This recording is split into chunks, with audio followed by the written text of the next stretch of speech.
Welcome to the Listen Up podcast, where we explore hearing loss, communication, connections, and health.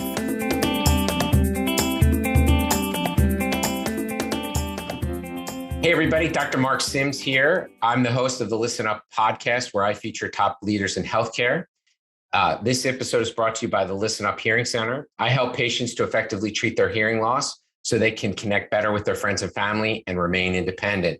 There's a reason I'm so passionate about hearing loss. It's because I lost my third brother, Robbie, twice. First to the hearing loss from his radiation from his brain tumor, and then again when he passed away. I only care for ears. I'm the E of ENT.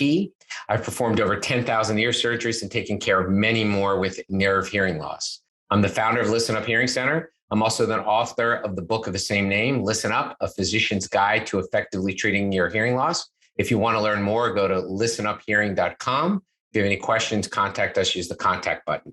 I'm excited because today I have Andrew Bellavia. He's the Director of Market Development for Knowles Electronics. Knowles provides world-class acoustic solutions to market for hearables and consumer hearing devices, in-ear monitors, and radio communications. He's also an advisory board member to Tuned. Tuned connects audiologists and patients through a new model of hearing care. He's an advocate for innovations in hearing care devices, delivery, and awareness to better address the global pandemic of untreated hearing loss. I cannot agree more that there's a global pandemic. I'm excited to have him here. Andrew, thanks for coming on the show. Oh, it's a pleasure to be here. I appreciate the invitation. Yeah, this is great. And so tell me a little bit about your pathway. I mean, you're obviously involved in the sound and hearing space on multiple levels. How'd you end up here from wherever brought you to here, if that makes sense? Yeah, I'm happy to answer the question because I'm fascinated with other people's stories and how they got to this place. For example, you had Sherry Eberts on not too long ago. Yeah. And, her and Gail Hannon's story and how they came to write a book are really interesting to me. I hope my story is half as interesting as theirs. By the way, I don't know for you, but I pre-ordered it. It arrived in Amazon yesterday, my copy. I ordered it from our local bookstore, and I'm waiting with bated breath for them to tell me that it's there. I can run over and pick it up. Yeah, I looked at the table of contents and started, I didn't have time to read it, but it looks great. It's going to be a substantial contribution to helping people with hearing loss. So a shout out to them. Oh, yeah, I'm looking forward to diving in. But in my own case, I've actually been a supplier to the audio industry for a long time, first with other passive components and then with Knowles 9 years ago. And I worked for the Hearing Health Tech Division. I'm actually responsible for everything that's not a hearing aid. And so when I first came, one of the larger business was in-ear monitors for music professionals. And so I learned a little bit more about that end of the business and the role that in-ear monitors play in hearing protection, because it's awfully loud on stage. And then the next thing that really came were hearable devices. I was involved from the very beginning of true wireless hearables, for example, with Bragi, with Erin, with Doppler, Nuheara.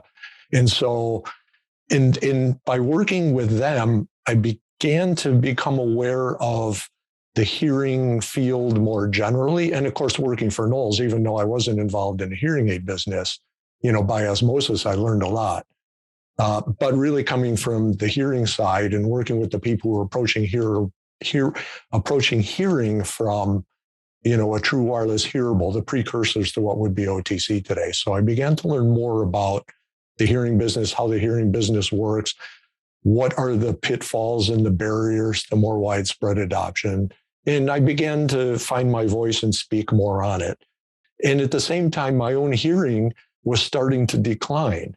So I have noise-induced hearing loss today, but, really I started noticing it about the time I started working for Knowles, just little by little. And I went through the mandatory 7-year wait until you do something about it process and got fitted with hearing aids between 3 and 4 years ago. So I'm simultaneously getting an understanding of the industry and the importance of addressing hearing loss and protecting your hearing, and going down that journey at the same time. And so that's really how I come to this position where I'm, find it worth investing in trying to advocate both within the industry and to a certain extent, more with the general public on the importance of hearing and why neglecting hearing is really the wrong thing to do. Yeah, I mean, you and I couldn't be more aligned about that. Obviously, I mean, I've got a podcast where I'm talking to people in the hearing space. So what do you see as some of the bigger barriers these days? Well, it's really a complicated mix, and that's why I think the more people who are willing to talk about it, the better. Agreed. Because every person is different. I tend to think of it as being three different things. I mean, one is price or perception of price, I should say, right? Perception of price, stigma, and accessibility. All right. It's some mix for any person, a different mix for any person. But all those things are clearly conspiring to keep people from addressing their hearing loss on the same level they address other health issues, right? A common number referred to is that roughly in this country, the United States, 20% of the people with hearing loss do something about it. I mean, that's abysmally low. That's abysmally low. And when I think about discussions I have within the industry, it's from the standpoint of trying to reflect the views of what will be the coming generation of people looking to seek hearing loss treatment, because I see myself as being on the borderline. I like to tell people my first smartphone was a Samsung Galaxy S without a number. Right. And they're up to S21 now, right? And so I've been a digitally connected person, and I tend to think of people older than me being less so, not exclusively by any means, but people younger than me almost exclusively so. And that's reflecting very much on how people are going to approach hearing care in the future.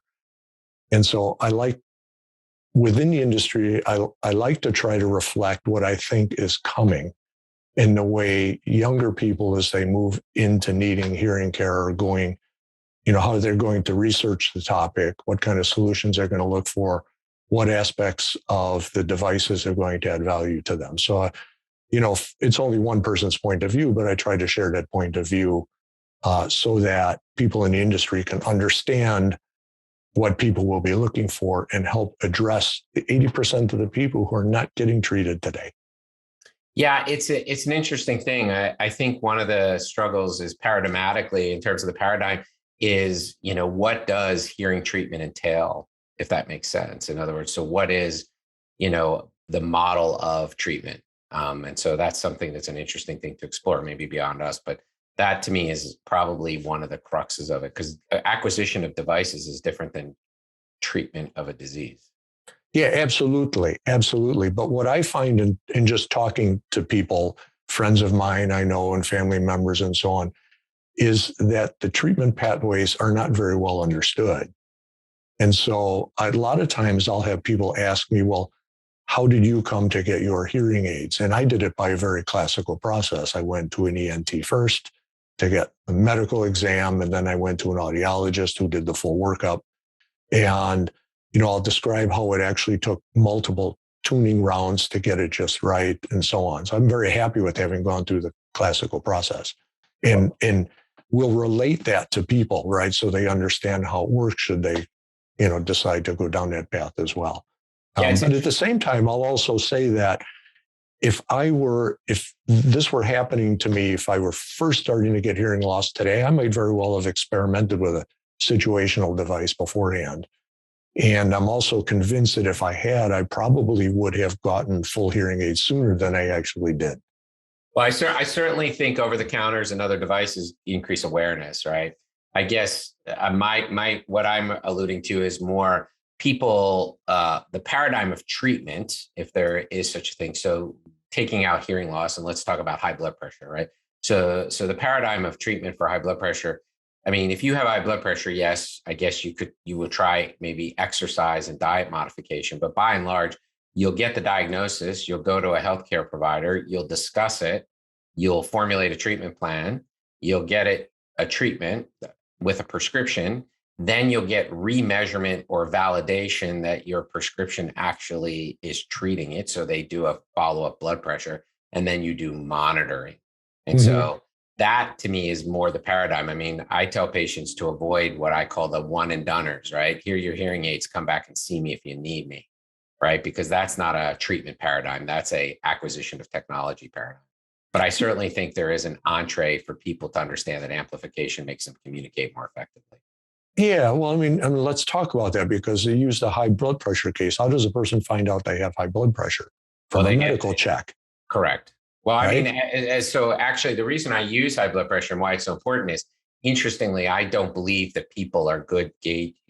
So the data suggests if you look at some of these surveys, right, like, there's hearing impact surveys and stuff, they actually don't correlate with audiogram, meaning they don't tell you whether or not. So the first thing is the reason I use high blood pressure is percept is not necessarily the reality. The reality is the hearing test, right? And so it's just as much as me saying, oh, my blood pressure doesn't feel high right now. The answer is it either is or it isn't based on an objective measure. So you're absolutely right.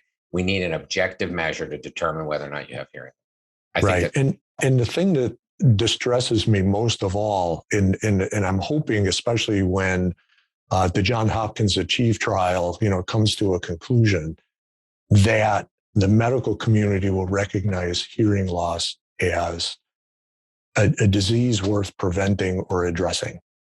Because right now, you find out you have high blood pressure during your routine medical exam.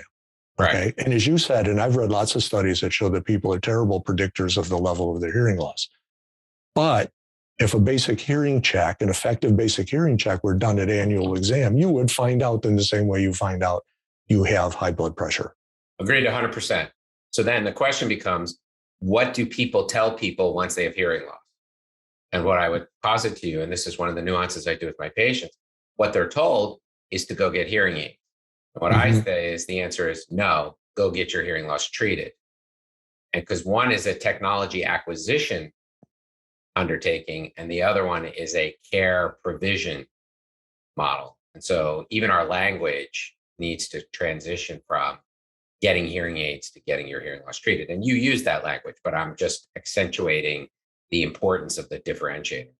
Yeah, and I personally agree with you. There in the Chicago area where I live, there is a medical office. It's a company that will treat your sleep apnea.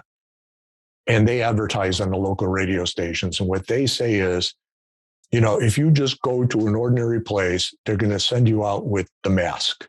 Right. Okay.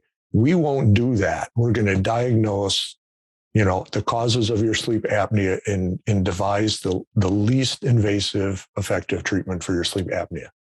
Yeah. And that to me, and I'm not in the audiological community, so I don't want to, speak out of turn, but that to me seems like the model that will be more effective with people starting to enter their hearing loss journey today. Well, what I would tell you is as a patient, your perspective is more important than the audiologist. In other words, we need to meet people where they are to be. And so I agree with you 100%.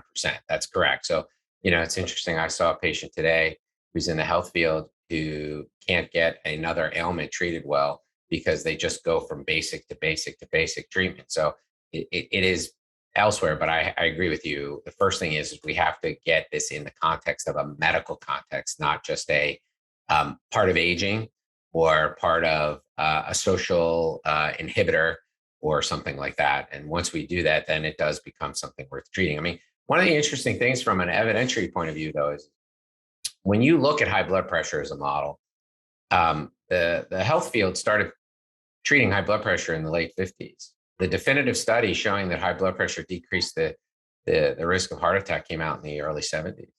Oh, that's really interesting. Yeah, and so this concept that you actually need, even if it were wrong, which I don't think it is, that treating hearing loss doesn't reverse cognitive issues, or we'll find out what that is.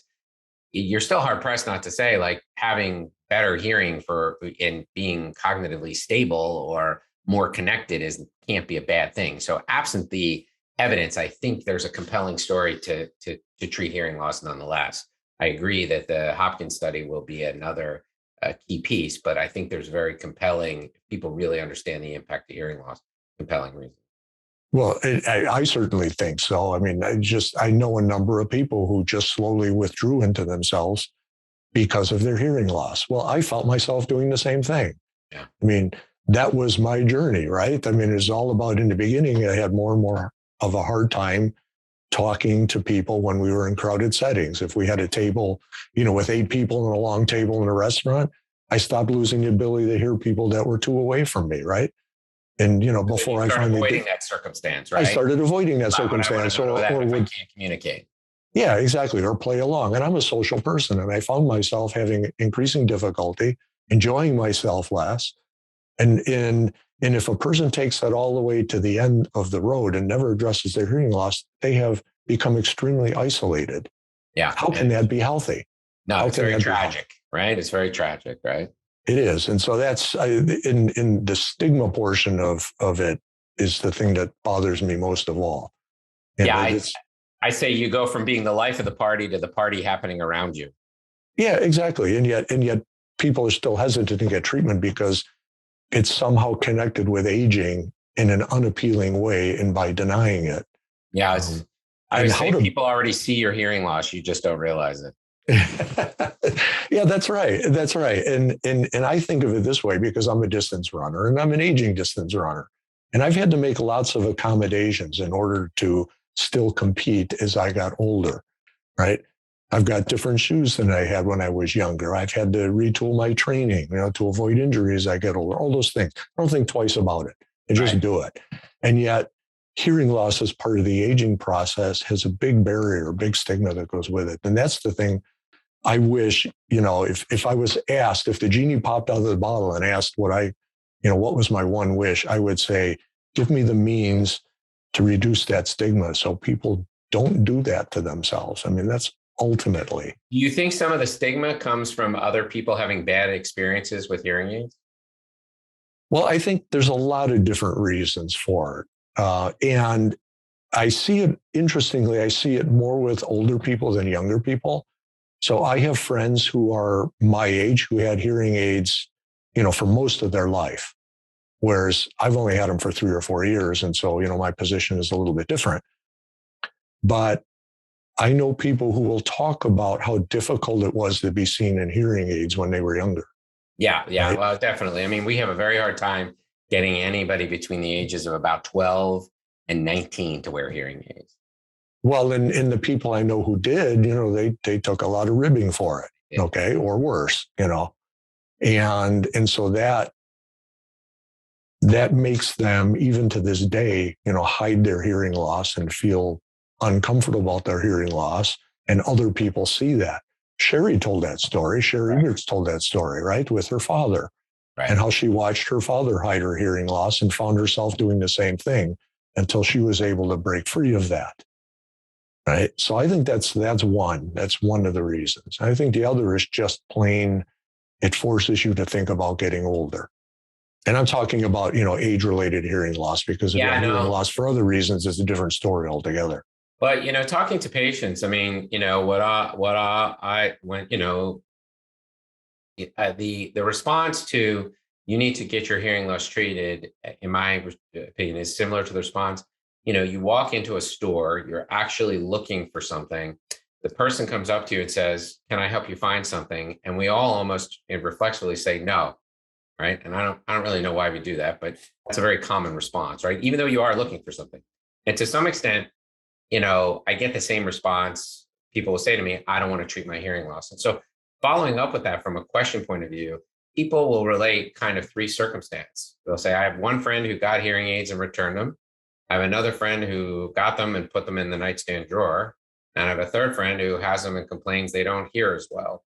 Now, that's an interesting concept in terms of, unfortunately, the feedback from the wearers is not, "These are awesome, I do so much better." And so that's an interesting thing that I think has somewhat to do with the acquisition of technology rather than the treatment of hearing loss. So I think there are people who have misconfigured or misprogrammed hearing devices is actually an unfortunately highly common occurrence, which decreases people's enthusiasm. Well, I have to believe you on that point. I really don't know. I happen to be one of those people who say I never regretted it for a moment. Yeah. I mean, literally, I got them on a Thursday, and I had 24 hours to get used to them before I said to my wife, "Let's go to this place and have dinner." We haven't been in a long time, or you avoided, right? It's not. I didn't avoid it. Okay, so we would go there, but if I was sitting across the table from a very loud place, especially if you were in the bar having a beer waiting for your table, extremely loud in there, and I would be leaning in like this for people listening to the podcast. I'm leaning forward towards the camera, and my right ear is a little better than the left ear, so I lean forward and cock my head a little towards her, but it was hard work. Yeah. Right. It was hard work. I would still go, but it was hard work. And I mean, those are the circumstances that I finally got fed up with. Well, I got fitted on a Thursday, and I said to her, let's go to this place. I've got my hearing aids for 24 hours only.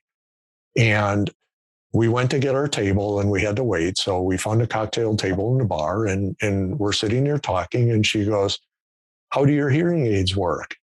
And without waiting for my reply, she goes, judging by your smile, they must work pretty well. And I realized I'm kind of sitting back in my chair, just listening. You're not leaning in, right? I wasn't leaning in. I wasn't, my brain wasn't in overload trying to understand what she said. And so when she said, judging by your smile, they must be working pretty well, literally a tear started running down my cheek. Like, it was the most amazing experience. And I never looked back after that. Great. Never looked back. That really, one of the analogies I use is, because people say, well, I do fine. And what I always say is, it's like running with two 20-pound weights around your ankle, right? Like, you can do it, but you take off those weights, it's a lot easier to run. And so that, you would still go to that restaurant, but you were working a lot harder. And now it was a more relaxing, enjoyable experience for you because you didn't have to work as hard. That's great. And that's actually one of the things, like, my hearing care professional didn't bring it up in these terms either. And I rarely hear people talking about it. But the thing that surprised me the most is the cognitive effort to talk to people. Yes. And now this is pre-pandemic when I was fitted. I was traveling a lot. I would go, meet with customers all day, go out to dinner with one of them, especially in foreign countries where people are speaking English, with varying levels of ability and with different accents, when you're in a country where you don't speak their language. And